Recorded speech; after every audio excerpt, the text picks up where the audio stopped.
Hello students, to এখন class 9 half yearly exam or English question paper তোমালোকৰ যদি ইতিয়ালৈ English exam হোৱা নাই তেনেহলে এই পেপাৰখন প্ৰেক্টিছ কৰি যাব পৰা ইম্পৰ্টেন্ট আছে আৰু ইয়াত মই এনসাৰ খিনিও দি থৈ দিছো সলভ কৰা হৈ আছে তোমালোকে চাই যোৱা কিবা ডাউট বা কনফিউজন যদি পোৱা তেনেহলে মোক কমেন্ট বক্সত সুধিবা ইয়াতে প্ৰথম কোৱেশ্চনটো চোৱা কি দিছে what was the age of Margie when she learned the punch code কিমান এজ আছিল 6 years অপচন নম্বৰ সি টু কাৰেক্ট হ'ব তাৰপিছত নেক্সট 2 নম্বৰ কোৱেশ্চনটো চোৱা who is Mrs Jones in the story the fun they had ষ্টৰীত Mrs Jones কোন আছিল মাৰ্জিৰ মাদাৰ মাৰ্জিৰ মাক আছিল অপচন নম্বৰ ডি টু কাৰেক্ট হ'ব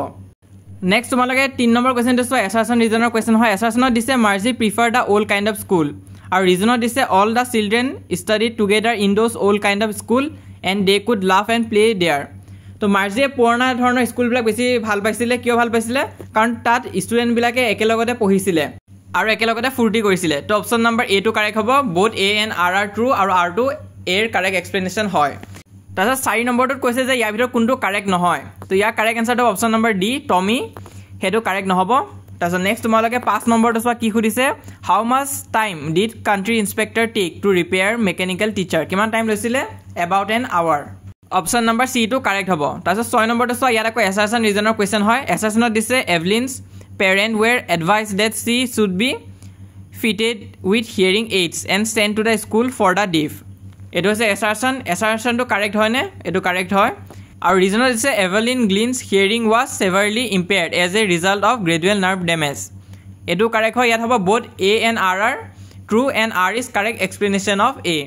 এইটো হ'ব অপচন নম্বৰ এ নেক্সট 7 নম্বৰটো চোৱা 7 নম্বৰটো অপচন নম্বৰ সি টু কাৰেক্ট হ'ব তো এনেকুৱা নিচিনাকৈ দিয়া হৈ আছে এইটো তোমালোকে চাই যোৱা কিবা ডাউট বা কনফিউজন পালে মোক কমেণ্ট বক্সত সুধিবা কাৰেক্ট এনসাৰখিনিত মানে য়েলো কালাৰ দি মাৰ্ক কৰা হৈ আছে হ'লেও যদি তোমালোকে কিবা ভুল দেখা পোৱা তেনেহ'লে কমেণ্ট বক্সত ইনফৰ্ম কৰি দিবা আৰু ইংলিছ এক্সামৰ কাৰণে সকলো ষ্টুডেণ্টছকে অল দ্য বেষ্ট বাকীবোৰ ছাবজেক্টৰ কুৱেশ্যন পেপাৰ অলৰেডি দি থোৱা আছে কিছুমান আৰু নেক্সটটো আগলৈ আমি দি যাম তো সেইটো কাৰণে চেনেলটো ছাবস্ক্ৰাইব কৰি থৈ দিবা বাকী আমি যিমান পাৰোঁ তোমালোকক সহায় কৰি যাম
তো ষ্টুডেণ্টছ ইয়াতে কাৰেকশ্যন এটা আছিলে কুৱেশ্যন নম্বৰ 33 ইয়াত চোৱা তোমালোকে এই পেৰটত টিক দিয়া হৈ আছে ষ্টুডেণ্টজনে দিছিলে কিন্তু এইটো কাৰেক্ট নহয় ইয়াৰ কাৰেক্ট এনসাৰটো হৈছে উডপেকাৰ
ইমান আসলে আজি এই ভিডিওটো যিমান পাৰ তোমালোকে লগৰবোৰৰ মাজত শ্বেয়াৰ কৰি দিবা যাতে সিহঁতে ভিডিওটো পায় তাৰ উপৰি আমাৰ WhatsApp চেনেল আছে তাত যদি এতিয়ালৈ জয়েন কৰা নাই সোনকালে জয়েন কৰা 1000 কে অধিক ষ্টুডেন্টছে জয়েন কৰিছে লিংকটো পিন কমেন্টত দিয়া আছে তাত ক্লিক কৰা WhatsApp পেজটো ওপেন হ'ব সেই WhatsApp পেজটো ফলো কৰি ৰাখিবা সকলো ধৰণৰ হেল্প আৰু ইনফৰমেশন পাই থাকিবা তাৰ উপৰি এটো হৈছে আমাৰ Instagram পেজ তাতো সাৰ্চ কৰি তোমালোকে ফলো কৰিব পাৰা মোস্ট ইম্পৰ্টেন্ট আমাৰ এই চেনেলটো তোমালোকে সাবস্ক্ৰাইব কৰি ৰাখিবা আমি যিমান পাৰ তোমালোকক হাফ ইয়াৰলি কাৰণে সহায় কৰি যাম